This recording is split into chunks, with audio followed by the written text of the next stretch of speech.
Hello everyone, welcome to my channel Bold and Beautiful today. Welcome to Mae Ruspoli, Jacqueline MacInnes Wood's beautiful baby girl. Mae Ruspoli, the cherished newborn daughter bestowed upon actress Jacqueline MacInnes Wood and her husband, Mae Ruspoli, a tiny, perfect human whose very existence instantly recalibrates the universe of her family, transforming their vibrant tapestry of life with the soft, indelible brushstrokes of new love, profound vulnerability, and the boundless, awe-inspiring potential that radiates from the velvety darkness of a newborn's first gaze, an arrival that transcends mere gossip column inches to become a radiant celebration of life's most fundamental and beautiful miracle. For Wood, globally renowned and beloved for her long-standing, Emmy-winning portrayal of the resilient and complex Steffy Forrester on CBS's enduring daytime drama The Bold and the Beautiful, a role that has made her a fixture in millions of living rooms and a powerful voice on issues ranging from environmental activism to the destigmatization of mental health. This moment represents not just an expansion of her family, but a deeply personal culmination of a journey woven with the threads of professional dedication, profound maternal devotion, and the quiet, unwavering strength that defines her both on and off the screen, a journey that has seen her navigate the exhilarating peaks and challenging valleys of motherhood with remarkable grace and candor, sharing glimpses of its messy, beautiful reality with her devoted followers. Mae's birth marks the joyous expansion of the Ruspoli Wood clan into a bustling, love-filled sextet, joining her three adoring older brothers, Rise Harlan Ruspoli, whose name evokes a sense of ascent and promise, Lennox Ruspoli, a moniker echoing strength and uniqueness, and Brando Ruspoli, a name carrying a legacy of charisma and presence, a trio of young men whose lives have already been richly documented by their doting parents as a testament to the chaotic, hilarious, and profoundly rewarding adventure of raising children. The choice of her name, Lily Mae, feels like a whispered poem, imbued with gentle elegance and timeless charm. Lily, a bloom synonymous with purity, innocence, and radiant beauty, harking back to ancient symbols of rebirth and the divine feminine, a delicate yet resilient flower promising grace and serenity, while Mae, often a sweet abbreviation for Mary meaning bitter but more commonly evoking the vibrant, fertile warmth of the spring month of May, conjures images of blossoming fields, sunshine, and the simple, enduring sweetness of life, suggesting a spirit destined to bring light, growth, and an enduring, gentle sweetness to her family's world, a name carefully chosen, undoubtedly laden with personal significance and hopes whispered for this precious new life. Her arrival, shared with the world via Wood's heartfelt Instagram announcement featuring tender, black and white glimpses of Lily Mae's tiny fingers curled in trust and her peaceful slumber, was met with an instantaneous and overwhelming wave of pure, unadulterated elation and heartfelt congratulations flooding social media from legions of fans who have followed Wood's journey for years, her bold and beautiful colleagues who form a tight-knit on-screen family, and fellow celebrities touched by the universal magic of a new life, transforming the digital space into a virtual celebration echoing the private joy undoubtedly overflowing within the walls of the Ruspoli Wood home. This birth resonates deeply beyond the personal sphere, striking a chord with countless individuals who see in Wood a relatable figure, a woman who powerfully balances the demanding, often glamorous world of high-profile daytime television with the intensely real, grounding, and sometimes exhausting demands of motherhood, managing early call times, intricate storylines, and the relentless pace of production alongside the sleepless nights, the endless laundry, the boisterous energy of young boys, and now, the exquisite, all-consuming demands of a newborn daughter, all while maintaining her commitment to wellness, sustainability, and using her platform for positive change. Lily Mae enters a family life already rich with texture and love, meticulously curated by Jacqueline and Elon to prioritize connection, adventure, often shared through their social media channels showcasing hikes, travels, and simple home moments, and conscious living. She will be cradled in the boisterous affection of her brothers, whose lives will be forever enriched by the presence of a sister, introducing a new dynamic of tenderness and protectiveness, and nurtured by parents whose partnership, evident in their frequent public displays of mutual support and admiration, radiates a deep, enduring love and a shared commitment to fostering a secure, joyful, and values-driven environment where each child, including their precious Lily Mae, is encouraged to flourish authentically. For Wood, who has spoken openly about the profound transformations motherhood brings, the seismic shift in priorities, the unlocking of a fierce, primal love previously unimaginable, the humbling lessons in patience and selflessness. Welcoming a daughter after 3 sons opens an entirely new, deeply anticipated chapter, a unique journey into the mother-daughter bond, a relationship layered with its own special complexities, understanding, and potential for deep, resonant connection, offering fresh perspectives and experiences that will undoubtedly shape her own evolution as a woman and a parent. The timing of Lily Mae's arrival adds another layer of quiet significance. Born into a world still navigating the lingering echoes of a global pandemic and the ever-present hum of societal anxieties, she represents an irrepressible beacon of hope, a potent reminder of life's persistent, beautiful insistence on continuing, on bringing forth new beginnings and pure potential even amidst uncertainty, a tiny testament to resilience and the enduring power of love to create and sustain. As Jacqueline MacInnes would embraces this newest, precious chapter, trading Steffi Forrester's power suits for the soft embrace of newborn cuddles, swapping dramatic on-screen confrontations for the profound, wordless communication of nurturing an infant, navigating the familiar yet always unique terrain of postpartum recovery and the exquisite exhaustion of newborn care, the world extends its warmest, most sincere welcome to Lily Mae Ruspoli.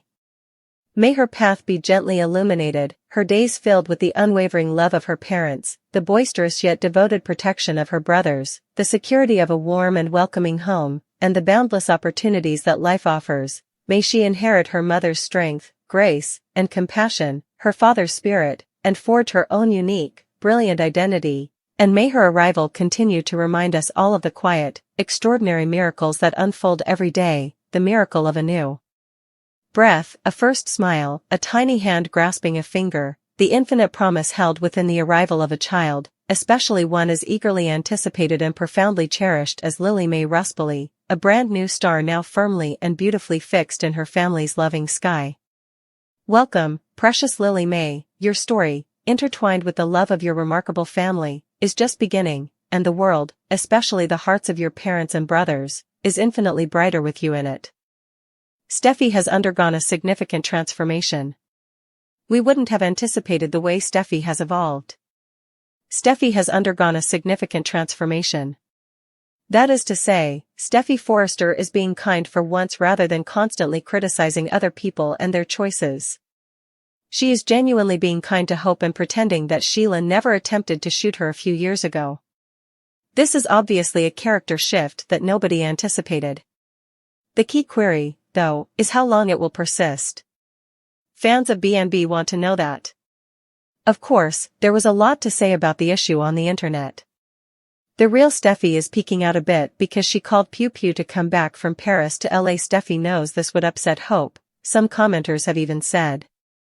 After that, Steffi will have a serious breakdown when Ridge returns to Brooke. It's strange that she is taking maternity leave just before Ridge ends her relationship with Taylor. I assume Taylor will accompany Steffi and her kids wherever they go. What will happen to Steffi Forrester next? They have already announced Steffi is leaving on today's episode, was another comment.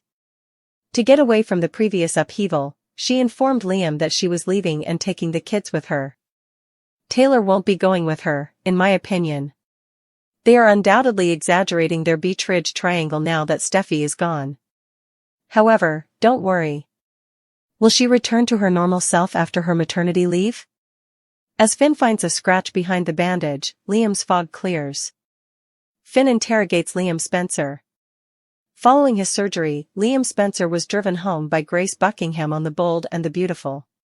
Finn is concerned because this is not the typical recovery process for this kind of dangerous surgery. The young physician doesn't understand this surgery or Liam's amazing recovery. He is so shocked by what he finds when he peers beneath Liam's bandage. Although he discovers an incision on Liam's head, it is significantly smaller than he anticipated given the alleged brain surgery. In order to find out what Dr. Grace Buckingham told him regarding his surgery, he questions Liam Spencer. According to Liam, she simply stated that it was a success without saying anything else. Grace is outside the door listening to all of this as Finn grills Liam on Bold and Beautiful this week. She seems to pick up on that tone in Finn's voice, which expresses his misgivings. B&B, the fog has lifted for Liam. Grace from the beginning, Buckingham was in charge of Liam's diagnosis and care on Bold and the Beautiful. Everything was in her hands, including the medicine she gave him to take.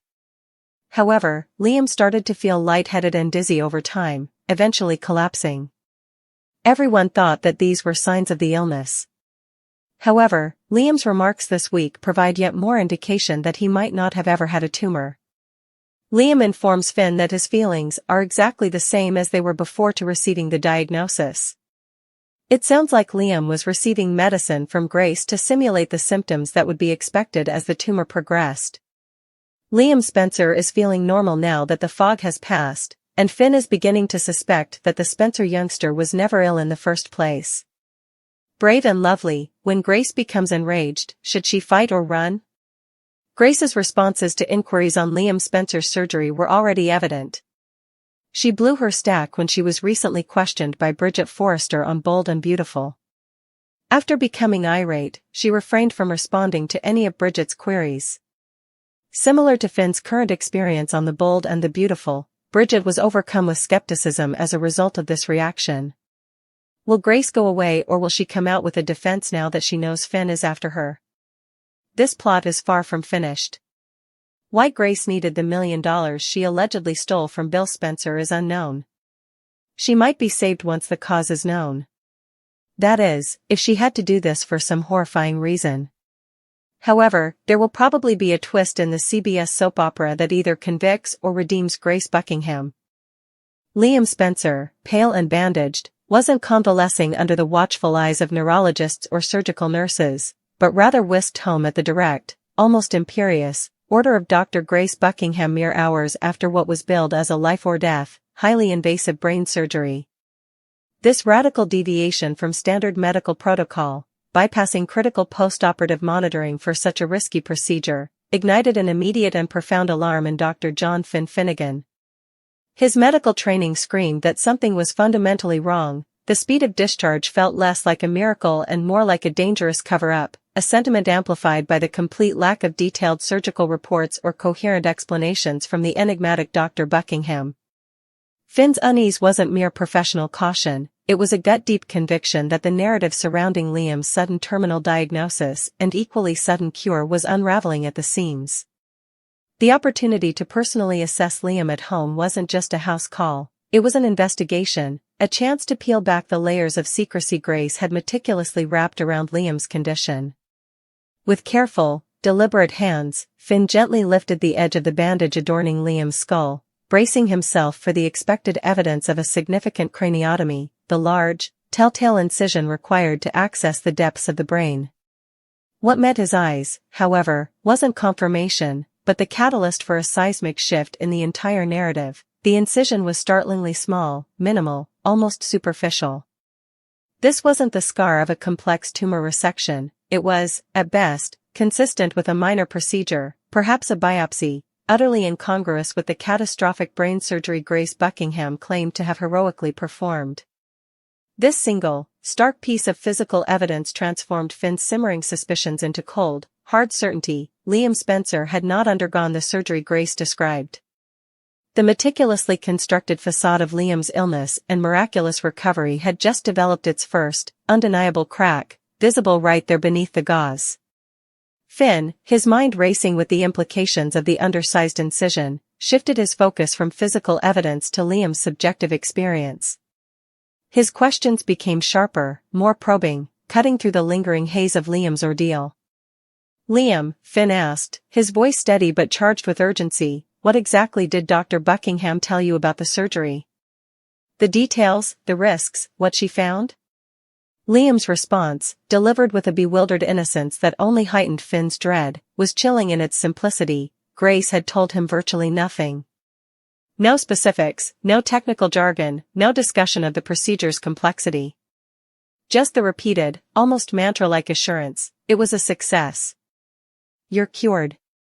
This profound lack of communication, this deliberate withholding of critical information from the patient regarding a supposedly major life-saving operation, was another glaring red flag flapping violently in the wind of Grace's narrative. It wasn't just unprofessional, it was manipulative, designed to keep Liam passive, unquestioning, and utterly dependent on Grace's version of reality. Her control had been absolute, extending even to the very perception of his illness and recovery.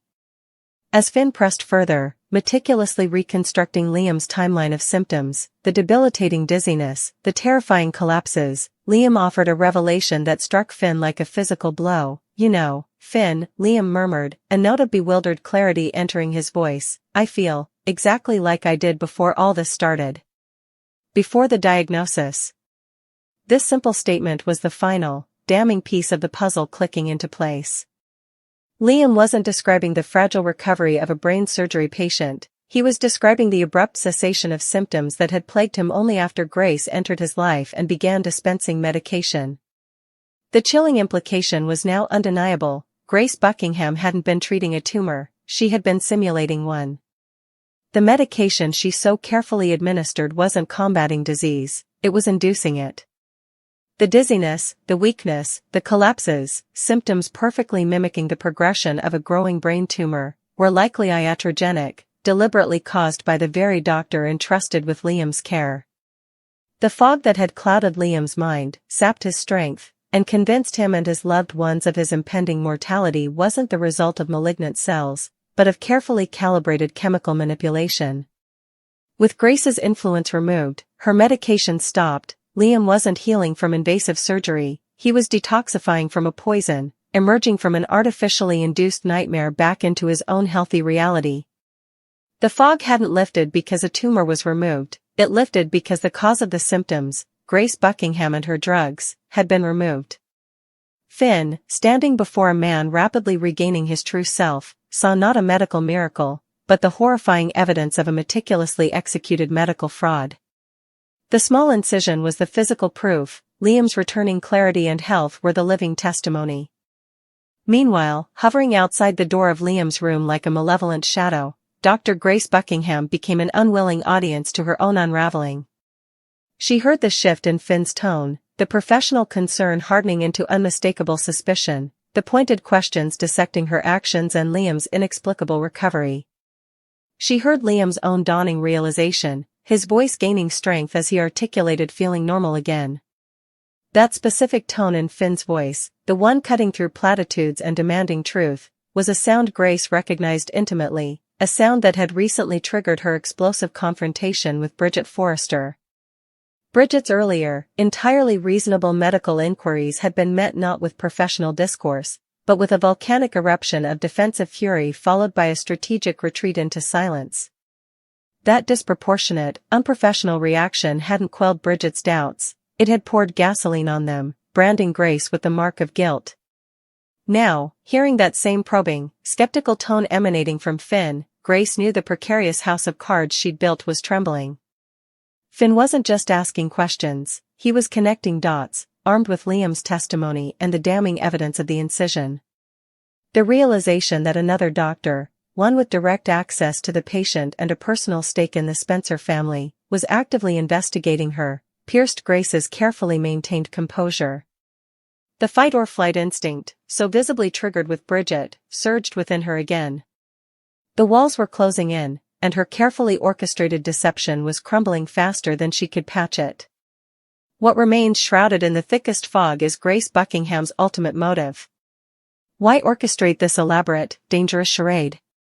The $1 million extracted from a desperate Bill Spencer under the pretense of funding an experimental, life-saving treatment for his son is the obvious financial gain, but it feels too crude, too small a prize for such an immense and risky deception involving a prominent family. The CBS soap opera DNA demands a deeper, more twisted root. Was it an act of twisted vengeance against Bill or the Spencer family for some past, unseen transgression? Is she shielding someone else, perhaps even protecting Liam from a different, more horrifying truth she discovered? Or does the money serve a purpose far more desperate than greed, funding treatment for a loved one, escaping a perilous situation, or paying off a dangerous debt? Grace's potential for redemption hinges entirely on the reveal of this why. A motive born of profound, relatable desperation, saving a dying child, escaping an abuser, could cast her actions in a tragic, albeit still criminal, light. However, the more likely trajectory points towards a twist that deepens her villainy, Perhaps the tumor wasn't entirely fictional, maybe she found something minor and grotesquely exaggerated it for profit and control. Or, perhaps her vendetta is deeply personal and utterly ruthless. The revelation won't just explain the scam, it will define Grace Buckingham, determining whether she becomes a complex, pitiable figure destroyed by circumstance or an irredeemable manipulator facing well-deserved consequences. Finn's discovery of the small scratch beneath the bandage was far more than a medical observation, it was the first tangible tear in the fabric of Grace Buckingham's elaborate lie. That seemingly insignificant mark, juxtaposed with Liam's rapidly clearing mind and returning vitality, provided the irrefutable physical proof Finn needed to confirm his darkest suspicions. There was no miraculous surgery because there was likely no catastrophic tumor to remove. Grace hadn't performed a medical marvel, she had perpetrated a cruel and dangerous hoax, manipulating Liam's body and mind with drugs to mimic a fatal illness, all while orchestrating an exorbitant financial scam. The fog lifting from Liam's consciousness symbolizes not just his physical liberation from toxic substances, but the dawning awareness of the monstrous betrayal enacted upon him. Finn, transitioning from concerned physician to determined investigator, now holds the key evidence.